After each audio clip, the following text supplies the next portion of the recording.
Happy weekend. Ikú nígbà wọn lọ́wọ́ òun àtúnlé mú dání. Olúwayé yóò ní ìfúnjì. Dáadáa tó o bá ṣe fún ìwúra ẹ̀ òun ló máa bá níwájú. Àti bàbá àti màmá. Ẹ jẹ́ àpárọ̀pọ̀ ká tọ́ ọmọ. Àwọn àtàkùn wọn wọ́n sílé ayé. A máa ṣe fìyà jẹ wọn. Wọ́n bá wọn bímọ, mo bá wọn bí wọn.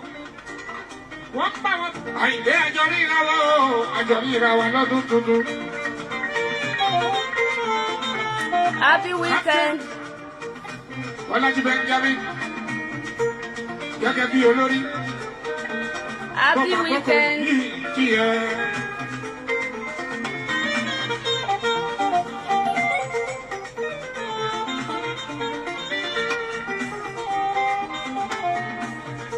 Happy weekend, my lovely people.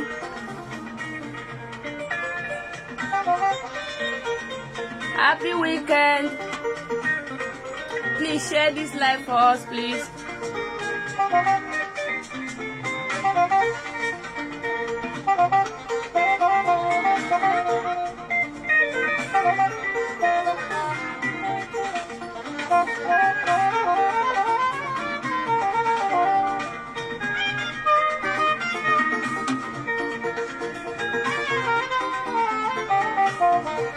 Happy weekend.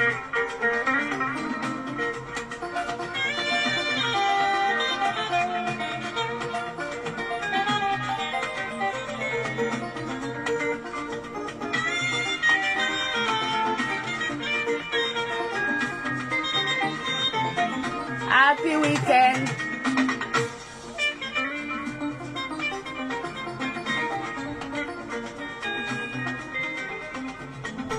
Ọwọ́ tẹ́ ẹ gbá yìí kì í ṣe fún ti kú kì í ṣe fárùn. Tó bá tún máa dàmọ́dún, Àyìndé wá sí ìhù àtúnjọpọ̀ wọ́n lọ́wọ́ ara wa. Happy weekend. Ọlọ́run bàbá ò ṣe é.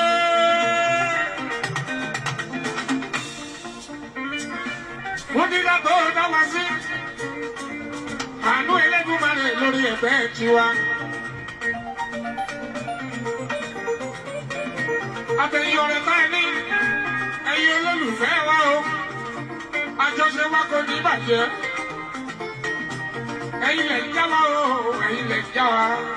Happy weekend. Yóò bá sẹ́yìn. Àyìndé kò sí àwa arábẹ́ ń bí. Ìwúyẹ́ ń ta lẹ́gà. Èèyàn ló ń bẹ lẹ́yìn ọ̀rọ̀ tó fi kú. Tó ń dún wọ́mù. Mo dúpẹ́. Happy New Year to you, pátápátá. Àtẹ̀yìn tókè, àtẹ̀yìn tó sálẹ̀.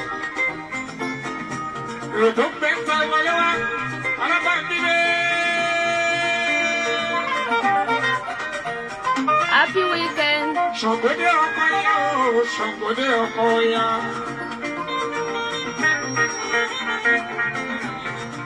Oore tó lọ́wọ́ bá ṣe o, àlọ́ já sọ́pẹ́.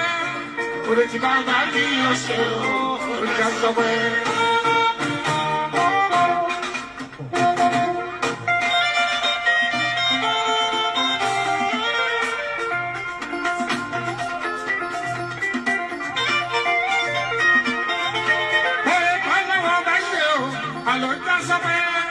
Oore tí bá bá ní ọ̀ṣẹ́ o, oore já sọ́pẹ́.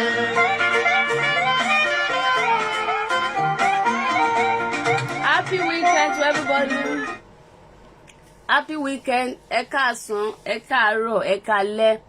Ẹ jẹ́ bá wa share program ẹ jọ̀ọ́ torí Ọlọ́run. Kò ní sú wa, kò ní rẹ̀ wá. Dúpẹ́ lọ́wọ́ Ọlọ́run ọba tó jẹ́ ká lọ ní ìwòyí ìjẹjọ láyọ̀ àtàlàáfíà. Tá a dẹ̀ tún padà délé ní náà láyọ̀ àti àlàáfíà. I always call once in a week, which is only Saturday. I thank God that make us to see today. Kò kí ṣagbára wa, kò kí ṣe power wa, àánú la rí gbà.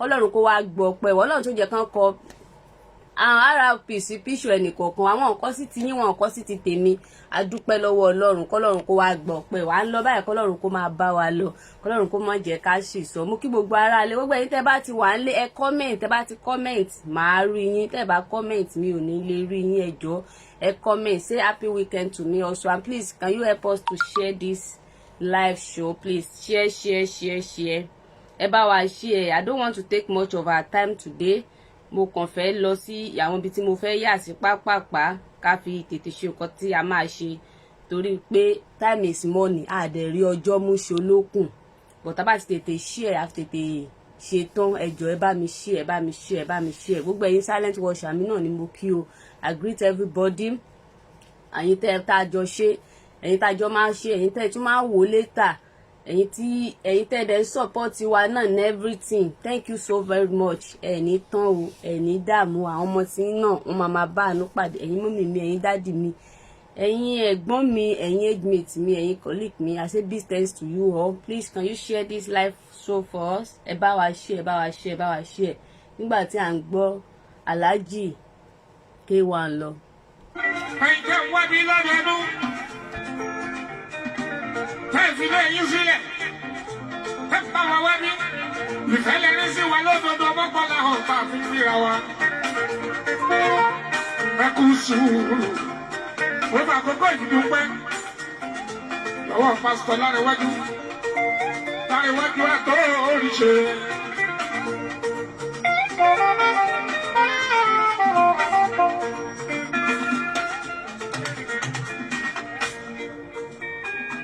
Ọlọ́run wájú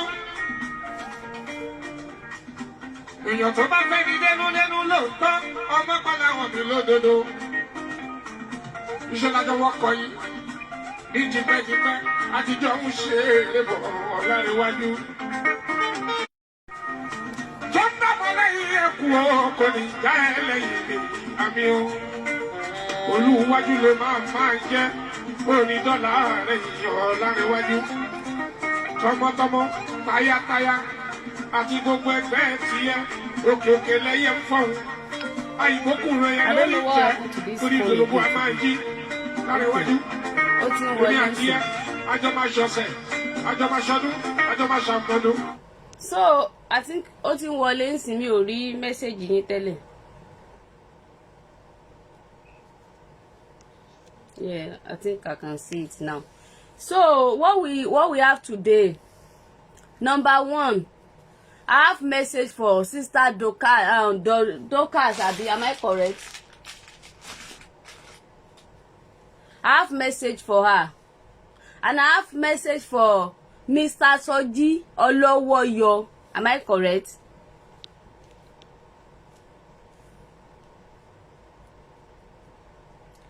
Ẹ jọ̀ọ́ torí Ọlọ́run.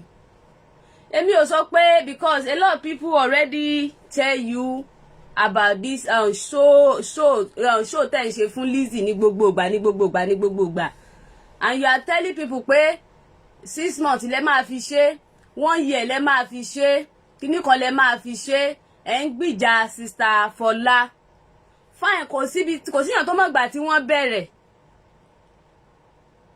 Sister Dorcas kò síyàn tí ó mọ̀ gbà tí Sister Fọlá Lizzy Anjorin àti Gbẹ̀wùdání ọkọ wọn because Gbẹ̀wùdání ni wọ́n kò síyàn tí wọ́n mọ̀ gbà tí wọ́n bẹ̀rẹ̀.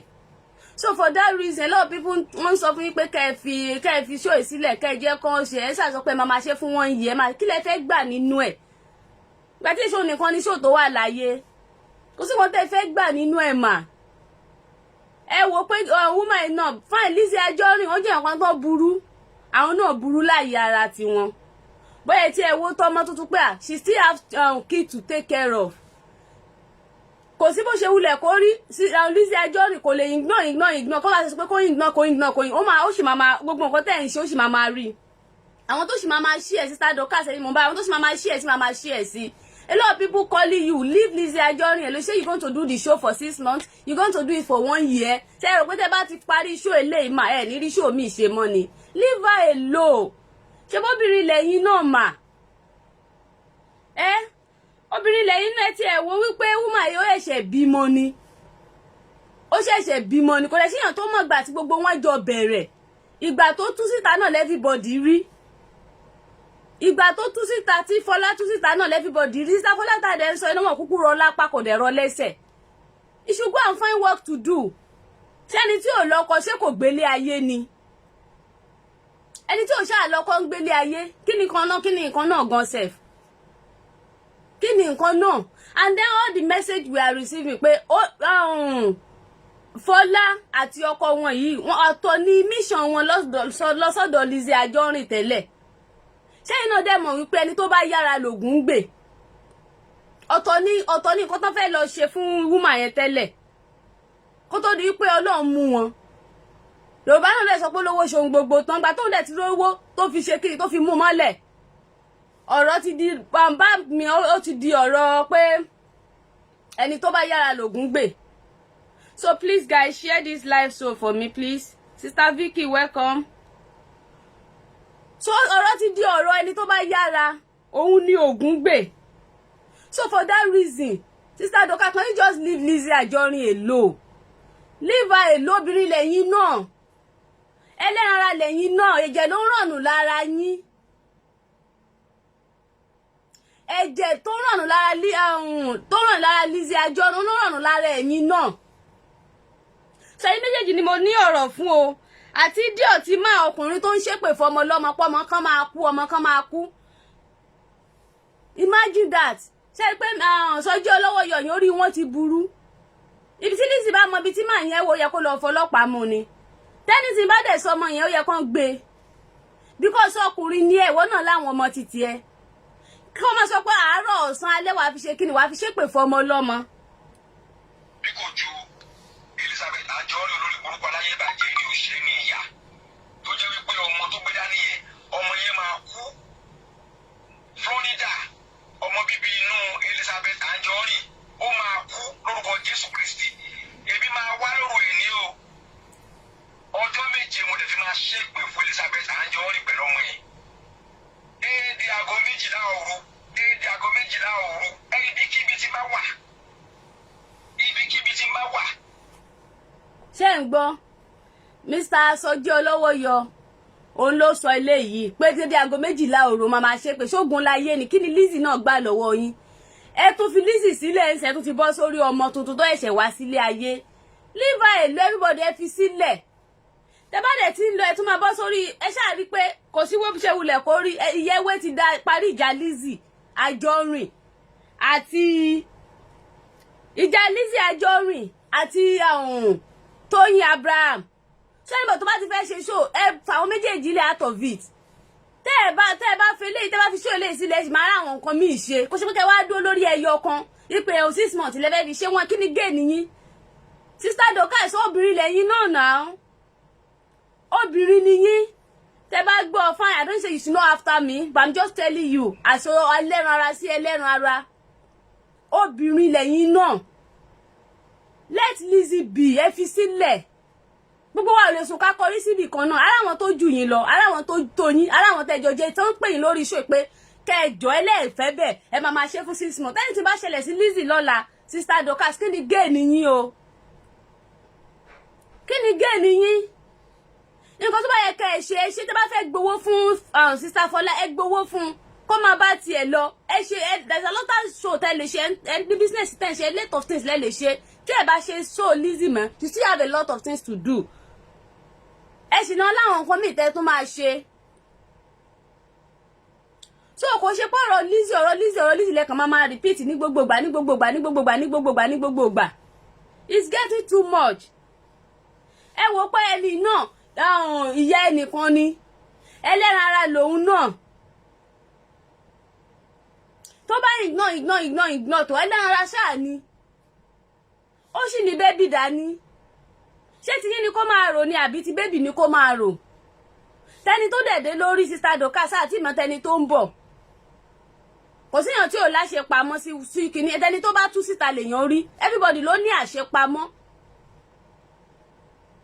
So for that reason, leave her alone, let her be. Ẹ jẹ́ kó ráyè tọ́jú àwọn ọmọ ẹ̀. Ẹ jẹ́ kó ráyè tọ́jú ọmọ tó bí. Tó bá gbọ́ fine, tẹ́ bá dẹ̀ tún gbọ́ náà, cause àwọn tó jù mí lọ gan tó jù mí lọ, àwọn míì gan tún tó yín bí lọ́mọ wọ́n ti pè yín pé ẹ fi wúmà yìí sílẹ̀ pé Sister Dorcas ẹ fi Lizzy sílẹ̀ ẹ fi sílẹ̀. Please guys, can you share this live for us? ẹ bá wa share live kí ló dé ṣé gbogbo ilẹ̀ like Lizzy ní kí ló ṣe fún yẹn lẹ́yìn ara ṣáà níbi tiyín náà kò ṣe gbogbo àná la máa sùn la máa kọrí síbì kan náà èyàn ò lè sùn kó kọrí síbì kan náà kó dà ṣe bẹ́ẹ̀ lára náà ni gbogbo wa wọ́n bá sọ pé kí Lizzy kú kí Lizzy ẹ máa share ẹ̀ tí ò dẹ̀ yẹ kó rí bẹ́ẹ̀ ẹ bá wa share eléyìí náà ẹ bá wa share ẹ̀ tẹ́lẹ̀ tí bá ṣẹlẹ̀ sí Lizzy kí ni géènì wa tẹ́lẹ̀ tí burúkú bá ṣẹlẹ̀ sí kò sí géènì wa ń bẹ̀ Lizzy ló lówó tó fi ń bọ́kọ Lizzy ló ṣègbéyàwó fún ọkọ ọkọ ló kọ́ ló ṣègbéyàwó fún ilé Lizzy lọkọ ń gbé so àwọn Sister Fọlá náà náà ń jà káàkiri tán ṣe gbogbo ẹ̀ káàkiri káwọn náà lọ wábì kan jókòó sí jàre kí ni wàhálà tẹ́lẹ̀ ò bá ṣe tí ní ìbá ṣe ń kọ́ kí náà fẹ́ bọ́ lọ́n fà tí ò bá sọwọ́ Lizzy ló bọ́ sí tó bá sọwọ́ ẹlòmíì ló bọ́ sí nǹkan kí ni wàhálà gan sef kí ni nǹkan tó wà ń bẹ̀ kí ni nǹkan tó wà ń bẹ̀ tí Sister Dorcas tẹ̀ mú wọ́n yẹ lẹ́fẹ́ fi ṣe 6 months lẹ́fẹ́ fi ṣe kí lẹ́fẹ́ gbà nú ẹ̀. If anything happen to Lizzy tomorrow now, what is your own gain there? What is your gain? Ẹ wo pẹ́lẹ́ ara náà lòun náà. Ẹ wo pé gbọ́mọ dání. Fáwọn náà ló tú di ara ẹ̀ sí tẹ́ tó bímọ before 8 days tó jáde tó ń ṣogbá tó ń ṣàwo. I'm sure tó náà bá mú pé bó ṣe máa rí lélẹ́ ó lè ṣe kó má ṣe. Lizzy Anjorin náà burú. For her láti máa rántí ọ̀rọ̀ 10 years. Ọ̀rọ̀ 15 years. Ẹ máa mọ̀ pé àwọn Mẹ́kà tó lọ gan kò gba búburú kúrò lọ́wọ́ ẹ̀ kò gba búburú tó burú yẹn kò gbà kúrò lọ́wọ́ ẹ̀ so sorry guys mi ò rí kíní lórí ibẹ̀ yẹn another phone I'm using another phone to check ẹni tó bá wọlé please Adébáyọ̀ Ọlọ́ládé my love how are you ṣé wà okay so Lizzy Anjorin fúnra ẹ̀ burú ẹni tó bá ti rántí ọ̀rọ̀ 10-15 years ó burú bọ́ ẹ kàn fi sílẹ̀ kó má bá tiẹ̀ lọ ẹ fi sílẹ̀ kò sílẹ̀ ṣe dọ̀la ọkọ tó ti wà nílé ẹ̀ ò lè kú òǹlé ẹ̀ ó dẹ̀ ṣègbéyàwó fún un ló ṣègbéyàwó fọ́kọ ẹ̀ ọkọ ẹ̀ kọ́ ló ṣègbéyàwó torí Lizzy ló ní gbogbo owó tó ná ilé ẹ̀ lọ́kọ wà tó bẹ́ẹ̀ bá ṣe kọ́dà kẹ́ ṣe fún 10 years tí Lizzy ò bá rẹ́dì láti fi máa yẹn sílẹ̀ kò sí nǹkan tẹ́ ẹ fẹ́ ṣe. tí Lizzy tí ò bá rẹ́dì láti fi máa yẹn sílẹ̀ kò sí nǹkan tẹ́ fẹ́ ṣe àfi tó bá rẹ́dì láti fi sílẹ̀ sọ́yẹ́ kan ṣe ṣó ti yín ni láti fi gain ní followers láti fi gẹ́ káwọn èèyàn mọ̀ pé you are still on board. I'm talking to Sister Doris àbí Dorcas dẹ̀ lórúkọ yín Dorcas sọ́yẹ́ kan ṣe tí ò ti káwọn èèyàn fi lè mọ̀ pé kíní ni maybe it's your time because everybody ló ní time tiẹ̀ tí time tèèyàn bá dé kéèyàn lò bọ́ kéèyàn lò dáadáa. tẹ́ bá fi show Lizzy sílẹ̀ lẹ́nu kò mí pẹ́ ẹ̀ ní rí show mi ṣe torí mi ò mẹ́lẹ̀ tẹ́ wá dúró lé lórí pé 6 months lẹ́fẹ́ fi ṣe 1 year lẹ́fẹ́ fi ṣe kíní kan lẹ́fẹ́ fi ṣe kí lẹ́fẹ́ gbà nínú ẹ̀ téèyàn bá ti ṣe nǹkan náà tó bá ti ń ṣe kí tó bá yá náà ó máa ṣe kíní náà ni kí lẹ́fẹ́ gbà nínú ẹ̀ what is your own gain kí ni gain yín gangan Sister Dorcas kí ni gain yín kí ni gain yín gangan ni kẹ́ ẹ sọ fún wa. You don't know Sister Fọlá from nowhere fine. Àwọn náà gbẹ́jọ́ wá báyìí nǹkan tí kálukú dẹ̀ rí lórí social media ló ń han yín mọ́ ló ń sọ̀rọ̀ lé lórí. Ó dẹ̀ ti lọ náà nìyẹn. So èmi ò wá mọ̀ ti yín o tẹ́ wá sọ pé ẹ̀ ní dákẹ́ mọ́ o. Ẹ fi Lizzy sílẹ̀ o. Ẹ jẹ́ kó ráyè tọ́jú ọmọ ẹ̀. Ẹ fi sílẹ̀. Lizzy burú kò síyàn tí ó mọ̀. Ó dẹ̀ látẹnumọ́ ọ̀rọ̀ òkìtán nínú Lizzy inú ẹ̀ le. But yín fún ara yín ẹ fi sílẹ̀ jẹ́ kó ráyè tọ́jú ọmọ ẹ̀. Please guys share this live now. Network wá ṣàdálé ni a lè parọ́ mọ́ network. Àbí gbogbo èèyàn ní o like Lizzy ni. Ṣé fans Lizzy ò sí ń bí báyìí? Ẹ bá wa share. Ẹ jẹ́ bá wa share bá wa ṣàmú sí anyone share tó ti bá ti léèyàn tó share Facebook wa ti gbé wá fún mi pé ẹ ti share. Mo dẹ̀ rẹ́yìn tẹ́ ẹ wọlé ẹ̀ share kí ló ṣẹlẹ̀? fúnra me myself I've shared it. Ẹ bá wa share. Sister Jumoke, ẹ bá wa share. So please, Sister Dorcas, ẹ bá wa leave Lizzy Anjorin, leave her alone, let her be. Tó bá wù yín ẹ gbọ́, tó bá wù yín ẹ má gbọ́. Tó bá wù yín kẹ́ gbọ́, tó bá wù yín kẹ́ má gbọ́. Tẹ́ bá ń ṣe show àwọn èèyàn máa pè yín, can you leave this woman alone? Ẹ máa sọ pé rárá. Ara àwọn tó kọ sí comment section yín náà, ẹ ní rárá. Ẹ fẹ́ ṣe fún 1 year, ẹ fẹ́ ṣe fún 6 months, ẹ fẹ́ ṣe fún gbá, ẹ fẹ́ ṣe fáwo. Kí ni nǹkan náà? Sister Fọlá náà wọ́n dẹ̀ ń ṣe inú tí yín náà ń dùn. Wọ́n ń gbìjà yín. Ṣé Dorcas ó jẹ́ bí Ọlọ́run? Àbígbà tẹ́ fẹ́ mọ máì, ṣé Sister Dorcas ló fún yín ló máì pé kẹ́ fẹ́? Ó kọ́ ló fún yín.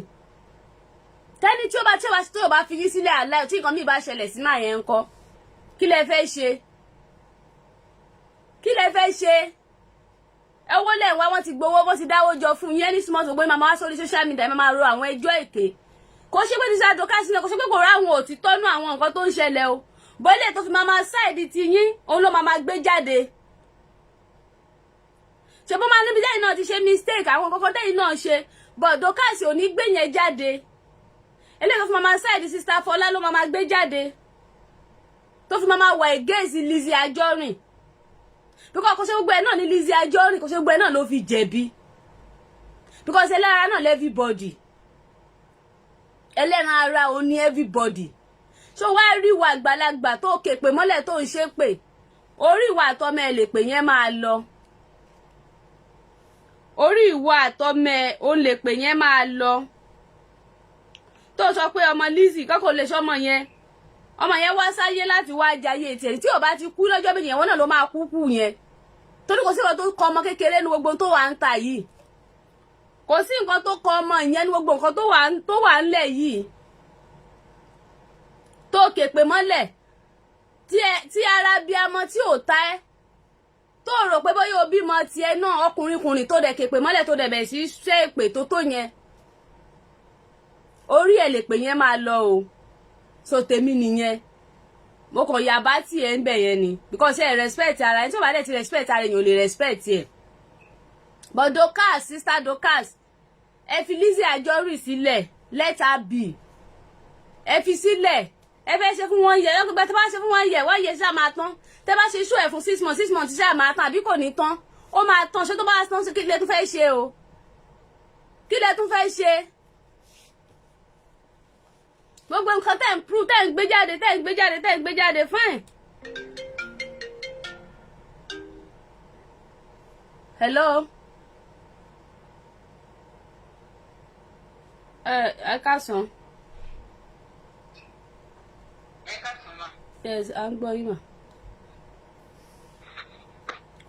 Okay, ma, àwọn náà fẹ́ dá sí mo fẹ́ sọ wọn kan ní jàre. Okay, à ń gbọ́ yín. Jerry Sister Dorcas, wọ́n ní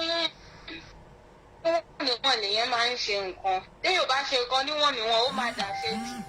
Ẹ bá wa bá wọn sọ̀rọ̀ wípé ó ti tó gẹ́, kán sí mi dọ̀. Because the time tí Sister Dorcas, Lizzy àti Lawal, nobody dey there, kò sẹ́nibọ̀dì tó mọ̀ gbà yẹn. And secondly, ìgbà tí Fọlá tó ń fẹ́ Lawal lélẹ́yìn, kò sẹ́nibọ̀dì tó mọ̀. So ìgbà tí wọ́n fẹ́ fẹ́ tù mọ́tò àwọn kò ní ìdíkọ́ gbé wá sí social media. Àṣebọ́lọ́ òun fẹ́ Lawal ni wọ́n fẹ́ mọ̀ lóhùn ìgbéyàwó ọmọ ìmọ̀mọ́ ló ṣe. Tó lọ sí family house náà ká lọ sẹ́ńtù ẹ̀ káwọn family ọkọ kọ́ pé family ìyàwó. Bẹ́ẹ̀ family ìyàwó náà ló dé máa invite family ọkọ kọ́ sẹ́ńtù everything. Onídìrí ẹ̀ṣẹ̀ máa gbé everything pa social media tí ò jẹ́ kí everybody ní ìsinmi wọn. And Sister Dorcas náà kọ́ ní sùúrù níwọ̀n ọ̀bẹ kó sì àwọn ti lọ ìjà tó ti parí gọ́lá ti gbà everybody tó ti settle. Wọ́n ti ṣé tó fẹ́ máa wú nǹkan mí sílẹ̀ ni wọ́n ti àwọn fídíò tí Sister Lee ṣe. It's not need anything. They should stop all the video. I want to do 1 year all this thing. Wọ́n ní sùúrù. Ọlọ́run ló mọ̀ gbà àti àkókò tó ní kó máa lò lórí ilé àlàyé yìí. Kò sẹ́nibọ̀dì tó mọ̀. Èmi bá dẹ̀ ṣe pé àwọn tó máa rọ̀ sọ àwọn ọ̀rọ̀ láti lẹ́nu kó lọ. Wọ́n ní sùúrù.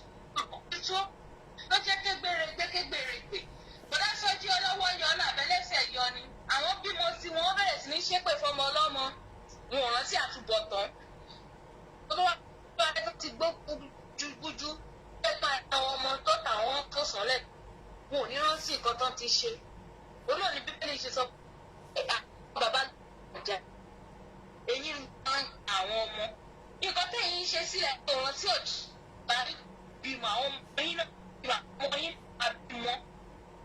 akókò tí ẹ bá gbìn láyé ilé yẹn máa ká kó sí ẹ̀dá tó lè gbin iná tó máa ká bọ́ sà.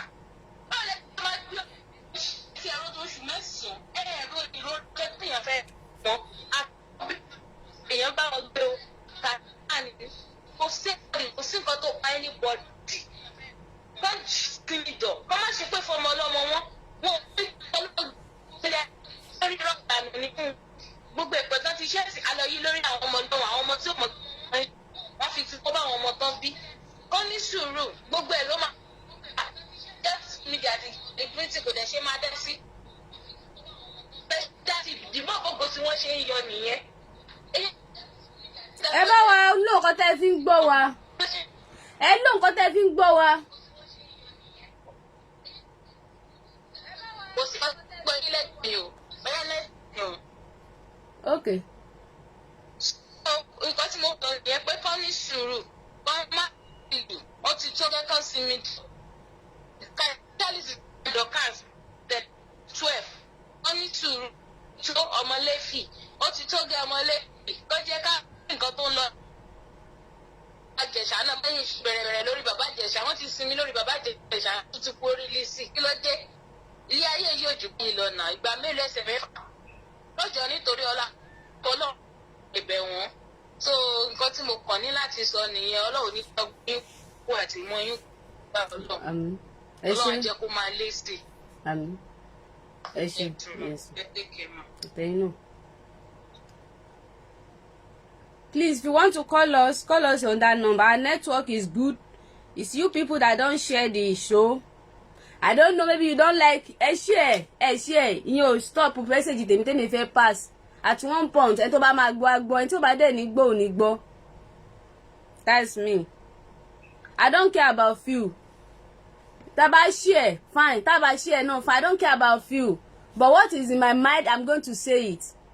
Nǹkan tí ò dá. Ṣó ti yé tá bá dẹ̀ jẹ́ pé lóòótọ́ ajẹ́lẹ́nu ara ẹ understand nǹkan tí mò ń sọ especially àwa obìnrin tá a mọ ìyà tí a máa jẹ lórí ọmọ especially àwa obìnrin tá a mọ ìyà tá a máa jẹ lórí ọmọ ó yẹ ká lè consider Lizzy gbogbo wa ò lè sùn ká wá síbì kan náà you people respect kémi náà wá lé ní kí n máa sọ pé lóòótọ́ ni Lizzy ṣe báyìí lóòótọ́ ni Lizzy it's not going to work ẹ jẹ́ ká wò pé ẹlẹ́rara náà làwa náà. Ọ̀rọ̀ tí ìyá àti bá ìyá Sábọ̀dù ti parí fún Lizzy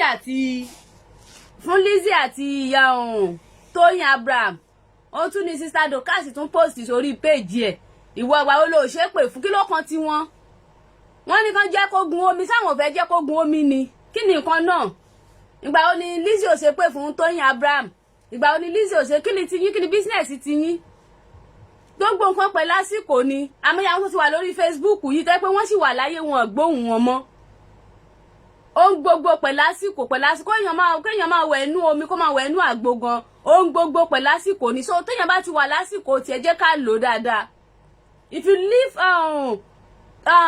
Lizzy show náà pé ẹ̀ ṣe ọkàn pé you will still see another thing enter show enter everything sister Dorcas enter show enter everything there's a lot of things láti ṣe fún yín lórí social media than stick on one kini pé ẹ máa bá dé 6 years ẹ máa bá dé 6 months when you are doing the show people will call you fine you can use it to get more followers you can use it to get more viewers that is nothing to me but kíni gbogbo nǹkan tó wà láyé iná pátá ayé iná ló máa bá lọ kò sí nǹkan tá a mú wá sáyé béèyàn ní 100 viewers kò sẹ́ni tí ò ní nǹkan kan kò mean any fucking thing fine but that is sọ̀rọ̀ Lizzy you can have more viewers ẹ lè ti máa wọ bí kéèkì nìkan ní viewers yẹn sister Dorcas ẹ ti lè máa wọ ké ẹ ti lè máa ṣe gbá because kọ́tà àwọn èèyàn máa ń fẹ́ náà nìyẹn people don't like truth àwọn tó dẹ̀ try láti sọ pé ẹ má ṣe bẹ́ẹ̀ yẹn please can you call us back if you want me to call you say call me if it is on Facebook you want me to call you say call me if it's on WhatsApp say call me if it's on WhatsApp I can't call you but for bá jórí Facebook mo lè try but yóò máa lọ. so sister Dorcas ìgbà tẹ́ ti ṣe ọ̀rọ̀ Lizzy àti ẹ̀gbọ́n tí bàbá Ìjẹ̀ṣà yẹn ti lọ nìyẹn ẹlòmíì dẹ̀ tún sọ lánàá pé gbogbo nǹkan tí wọ́n tú síta òun fẹ́ ru bàbá Ìjẹ̀ṣà ó lóun ò ṣe ààrẹ evidence kankan bàbá Ìjẹ̀ṣà ti lọ sí ibi tó lọ ó ti padà kí lẹ tún fẹ́ wú síta again a lot of blogger no kàn sí àwà tí wọ́n bá ti rí nǹkan ṣe for them to get more viewers and followers wọ́n kàn máa run around the bush and that's what you people want nǹkan tẹ́ ẹ fẹ́ náà nìyẹn ọmọ kinní kan ló ṣe tiẹ̀ náà lánàá tó ṣe voice message sí kinní tó gbé píṣọ bàbá Ìjẹ̀ṣà sí gbogbo nǹkan tí wọ́n ń bò tẹ́lẹ̀ ọ̀hún ti fẹ́ wú síta ń sìn kí lẹ tún fẹ́ wú wọ́n ti mú bàbá Ìjẹ̀ṣà ó ti lọ síbi tó yẹ kó lọ ó tún ti padà dé kí lẹ tún fẹ́ gbà ń bẹ̀ kí ló tún wà lọ́wọ́ yín tẹ́ tún fẹ́ wú some plugger just there just be plug tẹ́ bá ti nǹkan tẹ́ fẹ́ plug bẹ́ẹ̀ kan máa mọ́mù lómù ẹ̀ kan máa sàwọn oríṣiríṣi jọ ẹ̀ kan máa gather everything ẹ̀ kan máa gather láti fi get attention àwọn èèyàn ẹ ti gbàgbé tẹ́ bá kúrò lórí Facebook àwọn tó sọ pé kẹ́ máa gún ọ̀rẹ́ bá gbé tẹ́ bá ti kúrò lórí Facebook you on your own you have your own family ẹ lọ́mọ ẹ lọ́kọ ẹ níyàwó tẹ́ bá lórí Facebook sì lè jẹ́ ti gbogbo ayé bá ti lè kúrò you on your own ni tó bá lẹ́ni tó bá ń ṣẹlẹ̀ sọ your own personal kò sí èèyàn kankan tó máa mọ̀ mọ́ so láti máa lọ rí àwọn oríṣiríṣi nǹkan jọ for you to gain more followers for you to gain more viewers that is rubbish kò dáa nǹkan tí ò dáa ò dáa kò dáa tí ò dáa ò dáa ṣe fẹ́ gbé followers yẹn fẹ́ gbé lọ sọ́run ní tẹ́yìn tí bá ṣẹlẹ̀ sí yín viewers yẹn ṣe fẹ́ gbé lọ sọ́run ní ayé yìí náà ni we are just here to catch fun tó bá lélẹ̀ tí wọ́n san tó bá ní olè tí àwọn Facebook gan ti sanwó fún gan àti kí tún wá ni àmọ́ yẹ lómi tó ti wà lórí Facebook káwà tó débẹ̀ wọ́n gbọ́ wọn mọ́ wọ́n dẹ̀ sì ń gbọ́ wọn míì àwọn míì dẹ̀ sì tún máa dé lẹ́yìn tiwa yìí náà so gbogbo téèyàn bá ti ṣe láyé jẹ́ ká mọ tún fi tọmọlúàbí sí téèyàn kan bá ti sọ pé ó ti tó títọ̀ ń sọ pé ó ti tó ẹ jẹ́ ká gbọ́ pé ó ti tó sister Dorcas ẹ jẹ́ ká gbà pé ó ti tó I don't know Lizzy from anywhere Lizzy can be my maybe my I can call him my elder from industry because ọ̀gá mi ló sì jẹ́ inú industry èmi àti wọn ò tí ì mọ́ra àríra rí mi ò síbi tí wọ́n wà I don't know about tomorrow but èmi àti Lizzy sì máa jọ jókòó tá jọ máa sọ̀rọ̀ I don't know and when this thing newly started èmi go support Lizzy when it come to Lizzy and Toyin Abraham mo wà against nǹkan tí Lizzy ṣe so ìyẹ́ ewé dẹ̀ ti parí ja Toyin àti Abraham tí Leon Lizzy any smart náà máa fẹ́ gbìyàn lọ kóòtù wọ́n ti ṣe pé kóòtù fáǹtì yẹn náà tiẹ̀ òun ló lówó ẹ̀ tó ná téèyàn bá ṣàrí ibìkan náwó sí ibìkan náà ló máa ná sí which is her which that's for her tó bá lóhun òbú yẹn ó ti ní ti sister Dorcas láti máa gbé sórí péèjì ẹ̀ pé gbàwo ni òbú àtẹ̀yìn náà tẹ̀ ń dá sí pé gbàwo ni òbú wọn ṣé lẹ́yìn àwọn tó ń gbà tí ọ̀rọ̀ yìí ṣẹlẹ̀ fún ìgbà tí Yewé kọ́kọ́ jáde life méjì ní Yewé ṣe lọ́jọ́ yẹn ìgbà tó kọ́kọ́ jáde tó bínú tó ṣe every time mo pé àṣàbí amọ̀ nìyá ẹ̀ ṣá ṣe bóyá kó parí ìjà ni àwọn tó dẹ̀ bá yà yẹn sọ̀rọ̀ yà yẹn lè tún padà wá sí abiyamọ tó yẹ kọ́kọ́ ṣe tẹ́lẹ̀ ó dẹ̀ ṣe ìyá yẹn náà kò kí í ṣọmọdé náà ewu funfun náà ti wà lórí ẹ̀ irú tí ìyá yẹn bá fi lè báyàn sọ̀rọ̀ téèyàn bá fi lè gbọ́ sọ́lọ́ ló fẹ́ sọ̀kalẹ̀ látòkè wá báyàn sọ̀rọ̀ àwọn pípọ̀ dẹ̀ ti gbọ́ wọ́n ti gbà tí wọ́n bá tiẹ̀ gbọ́ wàhálà tiwọn nìyẹn Tóyìn ti sọ public bóun ọ̀rẹ́ ní plugger ń ṣẹ́ láti mọ ṣáìdì òun Tóyìn sọ ó ní gbogbo nǹkan tó ń ṣe olóhùn ọ̀rẹ́ ní bọ́dì ń ṣẹ́ kí wá ni tẹ̀bójú ojú everybody ló ti ṣọ́ ìbá gbogbo wa náà wà ń bẹ̀ kí wá ní sister Doris àbí Dorcas wá tún gbé gan tí Lizzy lóhun ọ̀sọ́ bẹ́ẹ̀ ẹ tún wá ń post ẹ̀ sórí page you will have followers you have viewers but what is your own gain kí ni gain ti yín gangan me I don't know anything mo máa gbọ́dọ̀ Dorcas but ìgbà tẹ́ ti ṣe free web tí mo pé ìgbà tẹ́ ti ṣe show Lizzy yìí sìn a lot of people tí ò mọ̀ yín wọ́n ti mọ̀ yín fine okay after that what is after people knowing you and what kí ni oh yeah can you please tell me after that gain wo lẹ tún fẹ́ gain wo lẹ tún fẹ́ gain nǹkan tó bá ń ṣe wẹ́rẹ́wẹ́rẹ́ ó máa last and longer ju kó ṣe wùrùwùrù báyìí lọ ó bá ń tó ṣe wùrùwùrù àwọn ọ̀dà lẹ́nìí báyìí àwọn ọ̀dà a lot of people ló máa bá Yewé bẹ̀rẹ̀ lórí Facebook yìí náà kó tó pé ó kù Yewé lẹ́nìí a lot of people ló máa bá Yewé bẹ̀rẹ̀ lórí Facebook yìí bí Yewé ṣe wà yẹn wọ́n lè ṣe kí nígbà mi ò bọ̀ tí ìyá yẹn máa sòótọ́ Yewé dẹ̀ jíjọ kọ́tẹ́ pé èèyàn tó bá kọ́ gbọ́rọ̀ lọ bá Yewé òní Yewé máa treat. That is plugger for you. Ìyẹn tó bá kọ́kọ́ lọ bọ́rọ̀ bá kò bá ń jẹ́ òun ló jẹ̀bi kò bá ń jẹ́ òun ló jàre nǹkan tí Yewé máa ṣe nìyẹn lẹ́tí máa wo Yewé bí ẹni tí ò dá ń gbà mí tó bá kọ́kọ́ lọ bá Yewé ni Yewé máa sọ̀rọ̀ kò bá ń jẹ́ òun ló jẹ̀bi. So a lot of people ló máa bá Yewé bẹ̀rẹ̀ lórí Facebook yìí sìn tó yẹ pé àgbórúkọ wọn mọ́ Esther Aboderin Yewé nìkan la kàn gbọ́ a lot of people ló máa bá Yewé bẹ̀rẹ̀ tá àgbórúkọ wọn mọ́. So a lot of people náà ló máa bẹ́yìn náà bẹ̀rẹ̀ àyín Sister Dorcas náà a lot of people náà ló bẹ̀rẹ̀ níṣẹ́ títí wa ẹ̀ náà that is báyé ṣe rí nìyẹn Ọlọ́run ti fi finger ó ti ṣe sample ayé fún wa ìran kan lọ ìran kan bọ̀ ni but when it come to your own time use it very well ó dàbí àwọn pastor ni before you open Facebook ń sìn oríṣiríṣi pastor lẹ máa rí oríṣiríṣi wòlíì lẹ máa rí àwọn kan tó bá ti ń ṣe pé wọ́n ti iná ti ń jáde lẹ́nu wọn làwọn èèyàn máa rọ́ọ̀ṣì àmọ́ àwọn tán rọ́ọ̀ṣì náà gbà ẹ̀ náà sìn wọ́n sì ń wà ń bẹ̀ but kò dàbí we all know kò dàbí viewers yẹn ò dàbí followers yẹn ò dàbí mọ́. So when it come to your turn use it very well don't care about tó bá ti ń ṣe that is what people want. Àwọn èèyàn òfóòtọ́ tó bá ti lọ kúkú rọ fún wọn báyìí lórí Facebook inú wọn máa dùn wọn máa share wọn máa ṣe gbogbo ẹ̀ that is what they want. But don't be after that. Don't be after viewers and followers. Gbogbo nǹkan tó bá fẹ́ ṣe láyé wo pé tó bá ti wọ̀ fún fóònù yẹn báyìí ó ti kù wọ àtẹ́lẹ̀dá ẹ̀ àwọn viewers àti kìíní yẹn wọ́n ti lọ. Ẹ bá máa wẹ̀ nínú ogbó igbó orún mọ́lẹ̀ kẹ́ máa wẹ̀ nínú igbá kẹ́ máa wẹ̀ nínú àwo. Thank you Olúwaṣeun thanks for sharing. Ṣé Olúwaṣeun nìkan ló wá wà níbí báyìí lé ní onìkan ló máa ṣí ẹ. Ẹ bá wa ṣí ẹ jọ. Thank you so much mo ṣe rí lórí other phone. So nǹkan táwọn èèyàn máa fẹ́ nìyẹn but your foundation is very important to you. Nǹkan tó bá ti fi lè bẹ̀rẹ̀ foundation lórí Facebook òun náà ló máa bá lọ. Tó bá ní pocket tó bá ti 1+1 wá ní tó bá èèyàn máa ṣe mistake ńgbà mi kò sí yẹn tí ò ṣe mistake. Ó dàbí nǹkan tí Ìyábọ̀ Òjó ṣe ńgbà yẹn náà ni tárọ ọmọ tá Ìyábọ̀ Òjó tó ń bọ̀ ta tó ń ṣe gbogbo ẹ̀ tó ń ṣe gbá tó ń ṣàwo tó bá accept pé mistake nítorí ó ti bínú kọjá yìí tó bá accept pé mistake ni fine. Àwọn olùkọ́ bẹ́ẹ̀ máa wáyé lẹ́ẹ̀kọ̀ọ̀kan tó bá dẹ̀ ti rí tèmi tó bá ti ṣe show yẹn tó wọ́n náà wá máa gbọ́ after show pé báyìí wọ́n náà wá ti mọ̀ pé ó dà pé kíní kò yẹ kó rí bó ṣe rí o lè delete show yẹn o lè má delete show yẹn but between yourself ó ti mọ̀ pé mistake ló ṣe láàrin yẹn. So Sister Dorcas leave Lizzy Anjorin alone ẹ fi sílẹ̀. If you are doing Lizzy Anjorin show for 6 months for you to get a crowd for you to get followers because that's what you want. Because you can see since when you start Lizzy Anjorin show Sister Dorcas ẹ máa mú pé ẹ ti ní followers more than before. That's what people want.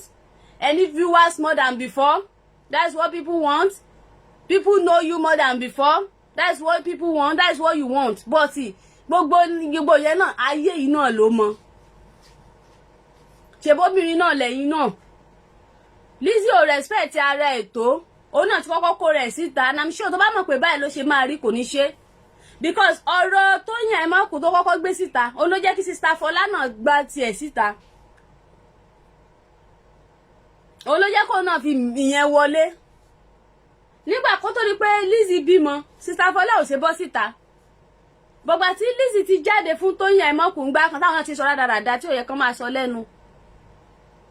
Ọ̀rọ̀ bíi 50 years ago táwọn náà ti repeat ẹ̀ òun ló jẹ́ kí Wúmà àti bí náà lè ráyè sọ pé òkè ó yà àwọn ògiri ti lanu kó náà wọlé sí i.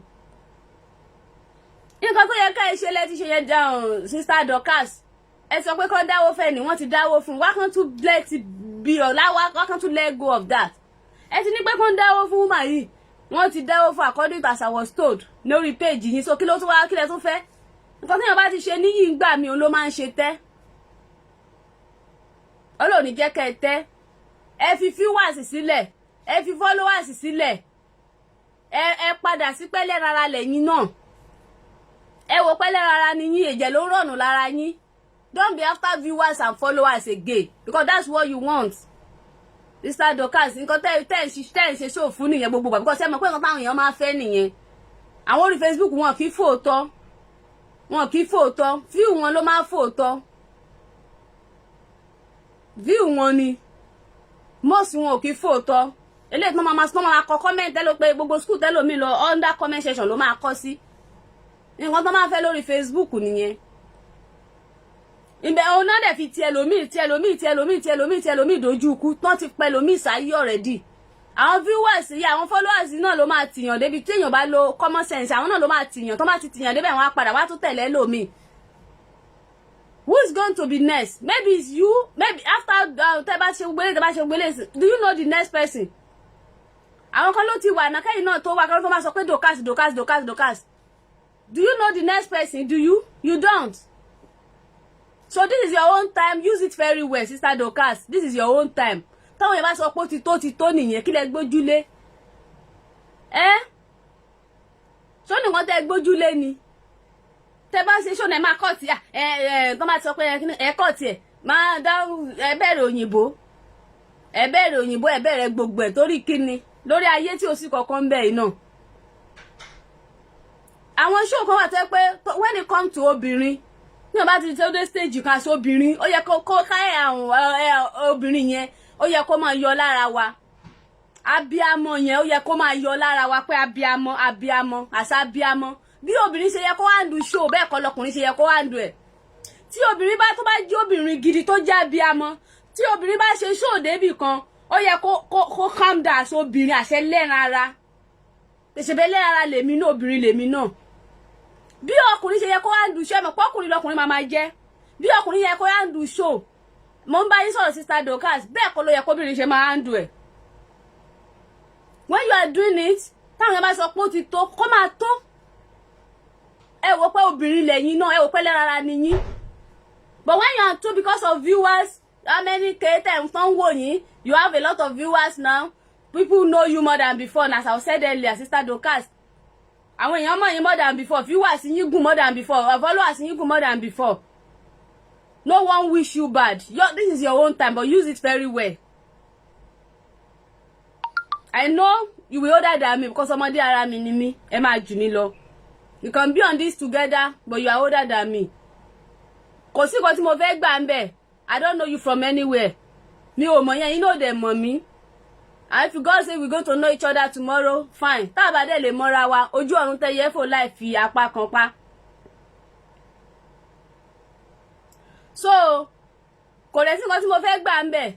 I'm just saying my own mind. Ipò tó máa ti sọ pé nǹkan ti tó. A lot of people want to say this because they are not on this level with us. Wọ́n sí lórí ìlà yìí pẹ̀lú wa. A lot of people want to say this to you. A lot of people call you for them to say their mind, but you don't allow them to say it. Because yes, I was after Lizzie, yes, I was after Lizzie torí Fola. You don't know Fola from nowhere. Mo Fola. Àwọn àjò ẹ̀rọ ara dẹ̀ ti ṣe yín nìyẹn. Ẹ ti ṣe dé tó yẹ kẹ́ ẹ ṣe. Ẹlẹ́ẹ̀ ti dáwọ́ fẹ́ ni. So wá kan let her be. Ẹ pé 1 year lẹ́fẹ́ fi ṣe 6 months lẹ́fẹ́ torí kíni sógun láyé ni. Sógun láyé ni. Kí ló ṣe? Kí ni Lizzie náà gan ṣe? Kí ló ṣe gan téèyàn ò kì í ṣe? Kí ni Lizzie ṣe téèyàn ò kì í ṣe? Inú nǹkan tí Lizzie bá ṣe téèyàn ò kì í ṣe ẹ sọ. Lizzie jẹ́ èèyàn tó burú. Inú Lizzie le. Alágídí ni Lizzie because òun náà kó lè máa rántí ọ̀rọ̀ 10 years kì í ṣe èèyàn gidi náà láyé ara tiẹ̀. But intention Sister Fola àti ọkọ wọn yìí ìyàwó wọn tí máa dọ́lẹ̀ mi ò lè pè yẹn lọ́kọ ìyàwó ni. Torí Lizzie ló ṣe gbogbo every garden thing tí wọ́n ṣe. Ọ̀tọ̀ ni. So Ọlọ́run ló mú ilé, Ọlọ́run ló mú Fola àtọkọ wọn. Ọlọ́run ló mú tó jẹ́ pé ẹni tó bá yára lògùn gbè tí máa yẹn fi já mọ́ Lizzie lọ́wọ́. According to Lizzie náà dẹ̀ sọ ó lóun ní pé kó má tọ́jú àwọn ọmọ. Gbogbo eléyìí tí wọ́n sọ bí almost a week last week tí mo ṣe tí mo fi play voice kan tí gbogbo àná dẹ̀ ti gbọ́ tí díọ̀ tí ọmọ yẹn sọ pé kán lọ ṣe DNA. Lizzie náà sọ pé kán lọ ṣe DNA. Ìwọ lè tó gbé dání gan ṣé wọ́n ata ló mọ ibi tí wọ́n náà ti gbé wá ìyẹn Lizzie náà. Kán máa ṣe DNA, kán máa ṣe DNA. Ẹ ṣáà fi Lizzie sílẹ̀.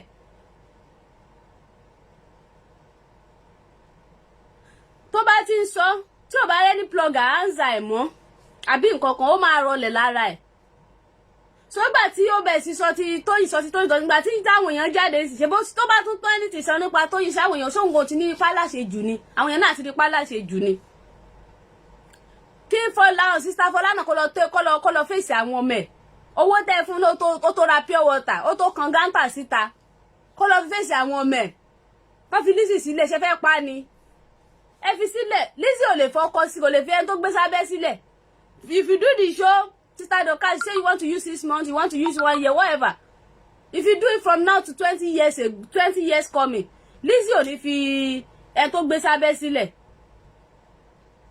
àfi tó bá jẹ́ God's time ló kù kò lè fi sílẹ̀ torí Fọlá toró ó ti yára ó ti gbọ́n ó lówó ó dẹ̀ ti fowó ẹ̀ ṣe nǹkan tó yẹ kó fi ṣe kó fi achieve nǹkan tó yẹ kó fi achieve ìyàwó lórúkà ni we all know that so for that reason you are just there to catch your fun you are just here to gain followers you are just there to do what you want to do I mean Sister Dorcas ẹ̀yin ni mò ń bá wí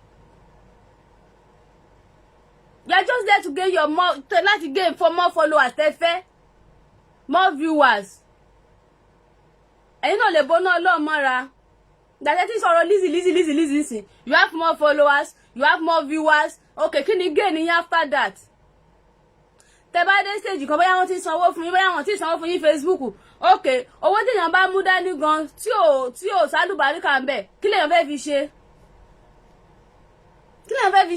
owó téèyàn bá fi pọ̀ ọmọ nìkejì lẹ́kún téèyàn lóhun ní kí ni gain èèyàn kí lèèyàn fẹ́ fi ṣe so for that reason ẹ fi Lizzy sílẹ̀ Sister Dorcas fi Lizzy sílẹ̀ let her be ẹ ṣí òye ẹ ṣí ẹ kò disturb mi nǹkan tí mo fẹ́ sọ this is my own page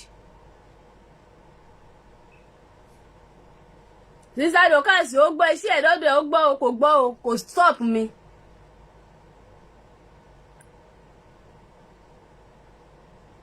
God's time is the best ibi tẹ́mi délé ni mi ò lérò ẹ̀ so and I just started mi ò lè sáré ẹni tí ò bá rìn tó bá fẹ́ sáré ó máa ṣubú ó máa ní kélẹ̀ ó máa ní gbogbo leg ló máa ní bó leg gan everything has its own times when it's my time I will know this is my time and this is my time also so it's normal if you share it if you don't share it kò tún nǹkan lára mi.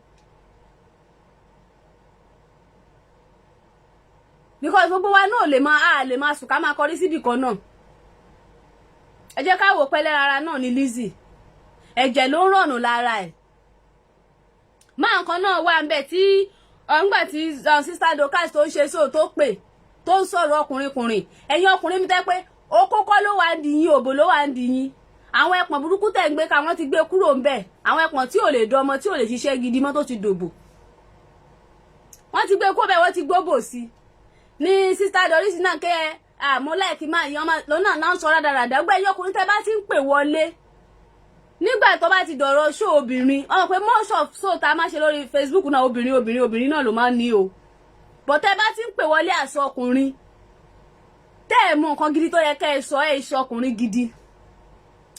ọkùnrin gidi ọlọ́lọ́mọ ìbílẹ̀ tí yín gan ṣe máa rí irú yín lẹ̀ kí níyàwó ńlé ṣé irú wèrè tó ń ṣépè yín sìn ọlọ́wọ́ yọ tó ń ṣépè ń sìn ṣojú ọlọ́wọ́ yọ ṣé lè lé níyàwó ńlé báyìí ṣé ìpè gbogbo èpè tó ń sẹ̀sùn ló ní nǹkan ẹ̀ because ọmọ tí ò lẹ́sẹ̀ lọ́rùn tó kí adúrò èpè báyìí sílẹ̀ tó ń ṣe pé òun fẹ́ pọmọ Lizzy òun fẹ́ pọmọ Lizzy òun fẹ́ kí ni Lizzy ṣe fẹ́ tó fẹ́ pọmọ ẹ̀ kí ni Lizzy ṣe fún ẹ o tó fi fẹ́ pọmọ ẹ̀ ọlọ́wọ́ yọ nǹkan tí Lizzy bá ṣe fún ẹ o ní kó sọ fáráyé tó fi wò pé the next thing tó yẹ kó ṣe náà ni kó pọmọ ẹ̀ wọ́n máa fi jọ́ méje ṣépè fún ọmọ kékeré tẹ́ kó lè búkú lẹ lòmíì gan sef èpè tí ń rùn lórí ẹ gbogbo èpè tó sẹ́yìn ẹ àbí gbogbo ilé ṣáà ti gbọ́ kínní yìí. Elizabeth àjọyọ̀ lórí burúkú aláyé bàjẹ́ ni ò ṣe ní ìyá tó jẹ́ wípé ọmọ tó gbé dání yẹn ọmọ yẹn máa kú Florida ọmọ bíbí inú Elizabeth Anjorin ó máa kú lórúkọ Jésù Kristi èmi máa wá lóru ìní o ọjọ́ méje mo lè fi máa ṣépè fún Elizabeth Anjorin pẹ̀lú ọmọ yẹn déédé aago méjìlá òru ibikíbi tí bá wà òde ibikíbi bóyá nù lẹ̀ ló dẹ̀ sí máa wà before aago méjìlá òru yẹn torí ẹlẹ́dọ̀ ọmọ kékeré yẹn ò ní jẹ́ ó wà dáadáa ẹ̀yin náà gbogbo wà dáadáa tó ń sọ please if you want call us back ẹ̀yin tẹ́ send the request I know I can't lie to network my network is very 100% okay today Ìyá Ìbàdàn Zainab Benson, ẹ káàbọ̀. If you want me to call you on Facebook, say call me. But if it's on WhatsApp, you have to call yourself by yourself. So ẹ wo wèrè máa náà tó náà sọ̀sọ̀kúsọ. Ọkùnrin for that matter, wọ́n fẹ́ fi sọ mi, ó fẹ́ lọ fi sọ méje, ó tún pé orúkọ Jésù ò kì í ṣiṣẹ́ fún nǹkan bẹ́ẹ̀ yẹn. Torí orúkọ Jésù ò kì í ṣe bí. Lórúkọ Jésù kò orúkọ èṣù lélẹ́yìn pé kò ṣe orúkọ Jésù. Torí Ọlọ́run ló fún Lizzy Anjorin lọ́mọ yẹn. Kì í ṣe èṣù ló fún. Kódà kó lọ lé babaláwo tó lọ gbọ́ ọmọ gan Ọlọ́run ló lè wé àtẹ̀gbọ́ Ọlọ́run ló fún Lizzy Anjorin lọ́mọ. Sọ́dọ̀ Ọlọ́run dẹ̀ lè ṣiṣẹ́ dáadáa kó tún ba nǹkan ẹ̀ jẹ́. Sọ́dọ̀ ò lọ́mọ kankan tó fẹ́ gbà lọ́wọ́ Lizzy Anjorin. Wọ́n ní tó bá lọ́mọ kankan tó fẹ́ fi ṣe certify. Bóyá láwọn ọmọ àwọn òṣìṣẹ́ mọ́ bí síta. Tẹ́ fẹ́ kọ́ lọ́run gbà oníkẹ́ lọ torí wẹ́lẹ́ ò lè níyàwó ńlé. Irú ọkùnrin tó kéèpè mọ́lẹ̀ ń sìn kò lè níyàwó ńlé. Ẹni tí ò ní bẹ̀rù Ọlọ́run irú ilé ló yẹ kí Lizzy gan fèsì. Ẹni pé gbà tí ìyá ewé tó ti bẹ̀ sí sọ̀rọ̀ nígbà tó dọ̀rọ̀ ọmọ ṣẹ́ni pé Tóyìn jáde àbí ò jáde nǹkan tó ń pè lábíamọ nìyẹn. Àwọn nǹkan tó yẹ kí Lizzy fèsì lélẹ́yìí, àwọn nǹkan tó yẹ kí ẹ bá Lizzy jà fún lélẹ́yìí ẹ ní ṣe yẹn. Torí viewers àti followers tẹ̀ ń wá ẹ máa run around the bush. Nígbà tí Lizzy ti ṣe láti bí 2 years ago ṣe rí pé Tóyìn Abraham kò jáde. Nígbà tí ìyá náà ké pè mọ́lẹ̀ ṣé kò jáde ń sìn. Ta ló blame ẹ̀? Kò sẹ́ni tó blame Tóyìn Abraham pé why tó jáde lọ́jọ́ tó jáde yẹn. Because ó lọ́mọ òun nìyẹn. Pọ́n lè fọmọ òun sílẹ̀. So eléyìí ló yẹ kí Lizzy jáde fún. Tó bá fẹ́ gbìyàn sí kóòtù eléyìí ló yẹ kó lọ gbé sí kóòtù. Kò ṣe ní small thing wá ló fẹ́ máa gbélé lọ sí kóòtù fẹ́ lọ sí gbé. Eléyìí ló yẹ kó lọ kú sí kóòtù.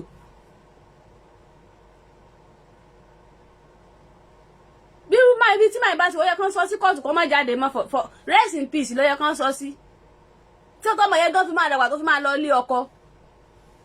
Ibẹ̀ ló yẹ kán sọ máa yẹn sí pọ́mọ yẹn ti wá dàgbà bó ti lọ ilé ọkọ wọ́n tó ló máa kú lọ́jọ́ méje. So kò sí nǹkan téèyàn lè ṣe fún yàn. Ẹ jẹ́ ká máa fẹ́ràn ara ṣe ń gbà mí. Ẹ jẹ́ ká máa fọ gbogbo nǹkan tá a bá máa ṣe. Ẹ jẹ́ ká máa lo ẹran ara àti ọmọlúàbí sí. So ẹ jẹ́ ká máa lo ẹran ara àtọmọlúàbí sí. Kódà you after this woman, you want to sue the show, you want to do the show 6 years, 6 months, 1 year. Ẹ kí lè wá máa gbà ń bẹ̀. Fọlá ṣẹ̀yìn lẹ̀ ń dáwó fún kò fún yín lówó. Sister Dorcas ẹ̀yin lẹ̀ ń dáwó fún Fọlá ò fún yín lówó. Lizzy ò fún yín lówó. Facebook kò tí ì náà lè máa fún yín lówó. Ọ̀sọ̀ kí wá ní géènì ti yín? Ṣé torí followers tẹ̀ ń wá yìí náà? Ṣé torí viewers tẹ̀ ń wá yìí náà? Kí ni nǹkan náà? Ibi tí èèyàn bá máa dé èèyàn máa dé bẹ̀. Ibi tí èèyàn bá máa dé láyé èèyàn máa dé bẹ̀.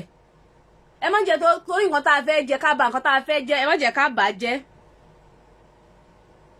Torí nǹkan tá a fẹ́ jẹ, ẹ má jẹ́ ká bà nǹkan tá a fẹ́ jẹ. Happy Sunday báwo Ìyá Ìbàdàn. Ẹ má jẹ́ ká bà nǹkan tá a fẹ́ jẹ. Ibi tí èèyàn bá máa dé èèyàn máa dé bẹ̀. Tọ́ bá sọ àwọn tó ṣe àwọn pluggers tó ṣe show Bàbá Ìjẹ̀ṣà sí. Ẹlòmíì kan sọ̀rọ̀ ẹ̀ di plugger torí pé Bàbá Ìjẹ̀ṣà torí kéèsì Bàbá Ìjẹ̀ṣà yẹn. Ẹlòmíì ò wà into plugger before torí kéèsì Bàbá Ìjẹ̀ṣà ẹlòmíì sọ̀rọ̀ ẹ̀ di plugger. A lot of pluggers ló gbé show máa yẹn. Owó àdáǹsì. Ṣé gbogbo wa náà ti rí pé irọ́ lórí irọ́ ló bá dé? There's no good evidence lórí gbogbo ariwo tá a pa ń gbà yẹn. Ọlọ́run dẹ̀ tún ṣe tí Bàbá Ìjẹ̀ṣà lọ nìyẹn. Nǹkan náà tún wá jáde lánàá ọmọ kinní kan.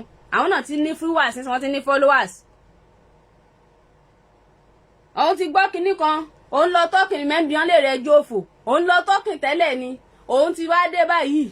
Nǹkan tán ní kán máa bò. Òun ti fẹ́ tú síta. Kán wá pàdé òun 12 o'clock lọ́la. Bọ́ kọ́ gbọ́ kinní yẹn wọ́gùn. Kí lélẹ̀? No, kí lélẹ̀ yìí?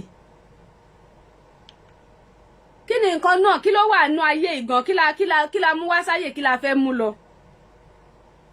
Ó ti gbọ́. Kán wá pàdé 12 o'clock lọ́la. 12 o'clock lẹ fẹ́ ṣe.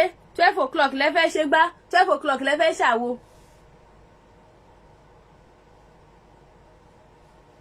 Bàbá Ìjẹ̀ṣà ti jáde àtògbọ́. Bàbá Ìjẹ̀ṣà ti jáde. There is another show. Ó ṣe jẹ́ pọ̀kan tẹ́ni plugger láti han yín mọ́. Ẹ máa han yín mọ́ ẹ tẹ́ fi máa tẹ́. Tẹ́ ẹ bá ti tẹ́. Èso àlè tẹ́ bá ti ń bọ̀ báyìí tán bá ti ń wò náà ṣe. Tẹ́ ẹ bá ti tẹ́ ẹ̀ ní fi sílẹ̀. gbogbo nǹkan náà ẹ jẹ́ ká tá bá ń ṣiṣẹ́ náà tá bá ń ṣe kídé ẹ jẹ́ ká mọ fọmọlúàbí sí. You don't know the two parts. Lizzy Anjorin ni Dorcas tí bá Lizzy Anjorin sọ̀rọ̀ rí one on one. Fọlá bóyá gbà tọ́jọ́ Fọlá dé sista Fọlá tí ọ̀rọ̀ kìnìdé olè máa bóyá ti bá sọ̀rọ̀ bóyá ti bá sọ̀rọ̀ rí mi ò mọ̀ kọ̀sẹ̀ tí ń sẹ́ndẹ̀ owó fún dání sílẹ̀ tí máa bá sọ̀rọ̀. Gbogbo àwọn nǹkan kan wà lọ́dọ̀ pé family between their self lọ́yẹ kan settle ẹ̀ fún ara wọn.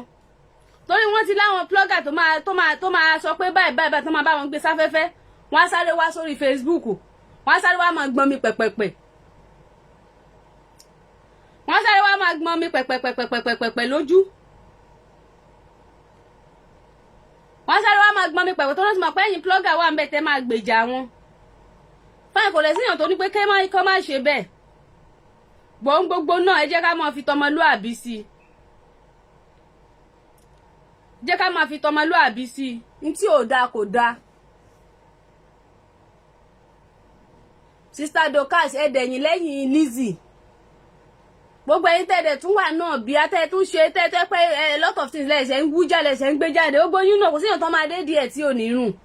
Sister Dorcas lẹ́yìn náà máa láṣepamọ́ ti yín èmi tí mo bí ọmọ kékeré náà mo láṣepamọ́ ti tèmi kò síyàn tó máa dé díẹ̀ tí ò ní rùn gbogbo everybody ló láṣepamọ́ tiẹ̀ tó lè ẹnu nǹkan tẹ́ ẹni kékeré nǹkan tẹ́ bá wá rí yẹn mọ̀ hàn yín mọ́ ẹ mọ̀ fi wá viewers ẹ mọ̀ fi wá followers mọ́ ó ti tó ẹ mọ̀ tẹ́ báyìí lásán tẹ́ ń tà kò sí blogger tó wà fine ẹni yẹn gbàtẹ́nìkan ń ṣe sóògbà kò sẹ́ni tó dá dúró gbàtẹ́nìkan ń ṣàwo kò sẹ́ni tó dá dúró gbàtẹ́nìkan ṣe kíní kan ta ló lè dé nìkan dúró ṣé dandan ní kọ́ ẹ copy ẹ̀ láti ṣe nǹkan ni I don't copy people I don't used to I do what I want to do this is my own lifestyle màá choose nǹkan tí mo fẹ́ ṣe ni bẹ́ẹ̀ kan bá ṣe show kan fún wa yẹ kò mí pé mi náà ní láti hàn yín mọ́ ìgbà tí mo ti róòótọ́ ìgbà tí mo ti róòótọ́ Lizzy lè burú róòótọ́ bọ̀ tó nú àwọn nǹkan tó ń sọ náà ṣáà róòótọ́ ní ṣé gbogbo ẹ̀ náà ló máa fi parọ́ ni ọ̀nà tí ẹ ti ṣe ni ẹ tún wà míì there's a lot of things tó yẹ ká ẹ ṣe fúnra yín tẹ́yìn fúnra yín gò ní ṣe torí ọ̀rọ̀ Lizzy tẹ bá ti wá sórí show bí mo ṣe wá sórí show lẹ́yìn náà ṣe máa wá only what you used to better than me that viewers yín ti ń lọ like yín ti ń lọ àbí.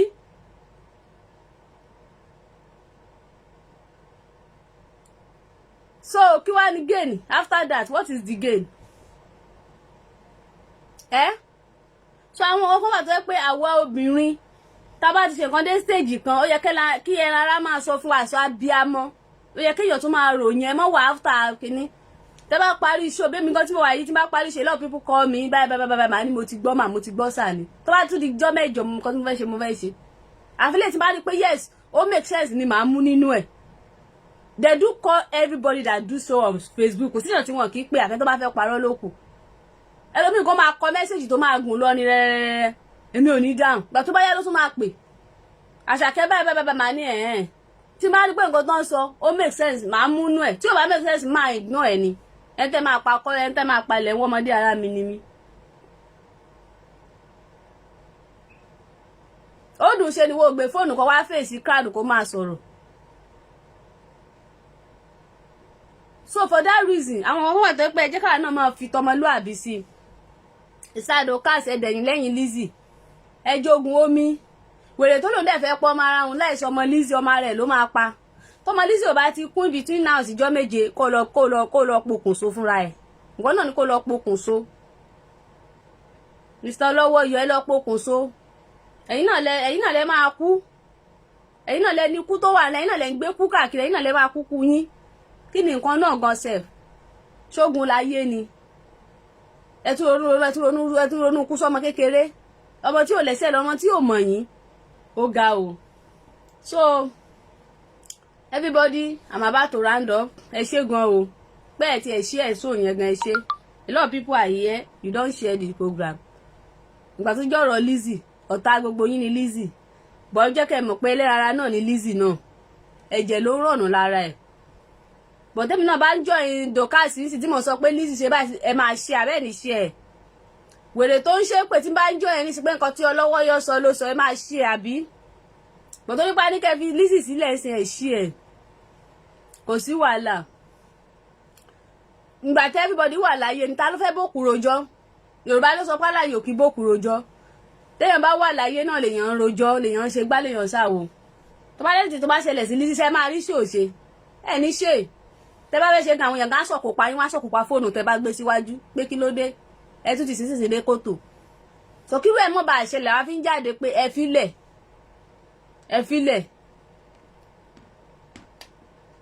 filẹ̀ mọ́ sọ pé ẹ fẹ́ ṣe ṣó ẹ̀ fún 6 months wọ́n yí ẹ̀ mọ́ kò sí nǹkan tẹ́ fẹ́ gbà ń bẹ̀ bí tí èèyàn bá máa dé láyé èèyàn máa dé bẹ̀ tí èèyàn bá fẹ́ fẹ́ rúgbà àbùkù gangan ẹ̀ kò ní lọ síbì kankan bí tí èèyàn bá máa dé láyé èèyàn máa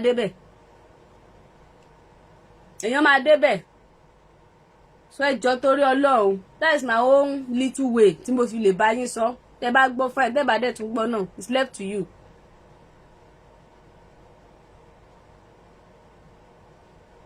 It's left to you Mr. Dorcas tẹ́ bá gbọ́ tẹ́ bá tún gbọ́ náà fine mi ò sọ pé kẹ́ lè gbọ́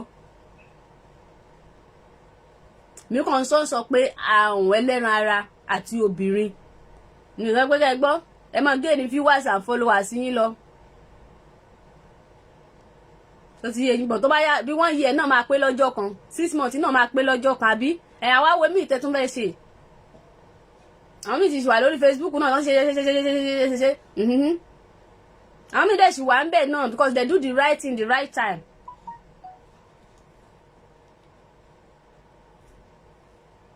So for that reason that is only little way I can say about that. So I'm about to round up. Don't forget please I'm doing woke up fẹ́ni tó bá serious tó ń wọ ọkọ tàbí tó ń wáyàwó. I'm doing advertisement fẹ́ tẹ́ bá fẹ́ polówó ọjà yín. I'm doing any kind of witches ẹ fẹ́ celebrate birthday ni ẹ fẹ́ ká bá yín kí wọn ni ẹ gbéyàwó ni ẹ fọ́mọ tuntun ẹ ṣẹ̀fẹ̀ bímọ ni ẹ ti bímọ ni ẹni tí ẹ bá fẹ́ ká bá yín ṣe à ń ṣe eléyìí tá a bá lè ṣe aláwọn ọ̀gá tó máa bá yín ṣe ẹ má gbàgbé. And thanks so very much for sharing my program. Bí o ti ẹ̀wù yẹn kẹ́ ẹ share lé ní ẹ ṣáà máa ń share tẹ́lẹ̀. Thanks so very much. I really appreciate you all. Àjọṣepọ̀ wa kò ní bàjẹ́ o. Ọlọ́run bá mi nífẹ̀ẹ́ yín náà gbẹ́yìn tẹ́ take time yín láti wò mí. Ẹ ṣé o. Ilé àtọ̀nà yín náà kò ní bàjẹ́ o. Dáwọ́ retí yín náà máa yọrí sí ire o. Ẹ ní dá nìkan ṣayé o. Èyí tẹ́ tún máa lọ wò later náà ẹ ṣé o. All my silent watcher. Owó lè tèmi náà in a lot of program lèmi náà máa wò I don't feel like to comment I don't feel like to like tó bá ti láwọn tó bá ti ń bọ́ sí dáadáa bí elépè bákan tí wọ́n fún bí kinní but for you to even take your time to say àjẹ́ kí n gbọ́ nǹkan tọ́mọ yẹn sọ I really appreciate you thank you I'm not taking it for granted but ẹnu tátàtà táwa náà mọ̀ sọ yìí tẹ́yìn náà bá wa rò ẹ máa rí pọ́rọ̀ náà wà ń bẹ́ máa lélẹ̀ tẹ́ máa yọ kúrò ẹ̀dẹ̀ máa lélẹ̀ tẹ́ máa mú pé ọ̀dà pọ́mọ yìí náà ó make sense díẹ̀díẹ̀ ayé yìí ó kéré gan kò dẹ̀ sí nǹkan tá a mú wá kò sí nǹkan tá a mú wá kò dẹ̀ sí nǹkan tá a fẹ́ mú lọ ẹ má jẹ́ àtòrí viewers and followers ká fi bọ̀lá wa jẹ́ àwọn tó ti ṣe síwájú kí ni géènì wọn àwọn tó bá ń ṣe the right thing ó máa pẹ́ lẹ́nu ẹ̀ when you do something right time and right thing ó máa pẹ́ lẹ́nu ẹ̀ but tó bá ti ń ṣe pé kìnnìkan let me use to catch followers and viewers o ẹyẹ ni wọ́n tó bá ti wà lẹ́yìn ẹlẹ́gbẹ́ bá sọ̀rọ̀ àwọn àtúfò lọ sọ́dọ̀ ẹlòmíì viewers àwọn abánidá ni wọ́n bá wọn yàn débẹ̀ but àwọn kọ̀ọ̀kan tó ń pè yín pé kẹ́ stop àwọn ló like yín ṣẹlẹ̀ àwọn tó sọ pé kẹ́ gbọ́ ọ̀sán yẹn lórí irọ́ ni wọ́n àwọn tó like yín ló sọ pé kẹ́ stop ẹ̀yẹn pé no enough is enough ẹ fi arábìnrin sílẹ̀ so àríjù bẹ́ẹ̀ lọ o thank you so much I love you all àtúmọ̀ àríra ní ọjọ́ mẹ́jọ I only come on Facebook once in a week ẹni tẹ́ máa pè mí during the week mi ò wá only Saturday for now so táyé bá tún wá yọ o màá máa wá during the week but for now I only have time on Saturday to come on Facebook. I only IG mo ti lọ sórí Instagram darí láàárọ̀ yìí Instagram almost torí òun ò kí take time mo lè lo 10 minutes mo lè lo 20 minutes mo ti kúrò ńbẹ̀ but Facebook àásọ ilé ìsọ̀hún but wá Instagram we are just there to catch fun tàbá tún lẹ́ni message tó tún kù lórí Facebook a tún lọ gbé sí wọn létí lórí Instagram ṣé you get so that is why I always there every time but Facebook ẹ ṣáà jẹ́ kí n máa wá ní ẹ̀ẹ̀kan lọ́sẹ̀ ẹ dẹ̀ máa rí gbogbo àwọn iṣẹ́ mi tí n bá ti ṣe náà during the week. Ẹ ṣé gan o, thanks for your time, I love you all, bye for now.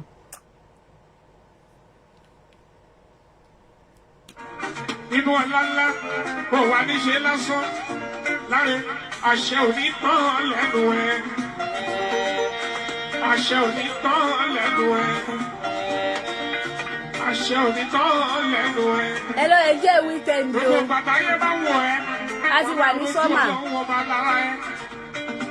Bó bá ti ń fọ̀hún báyìí, ibi sí Ọlọ́run á jáde àmì.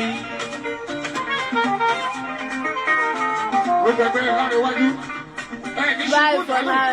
Àjọṣe wa ò ní ìbàjẹ́ o.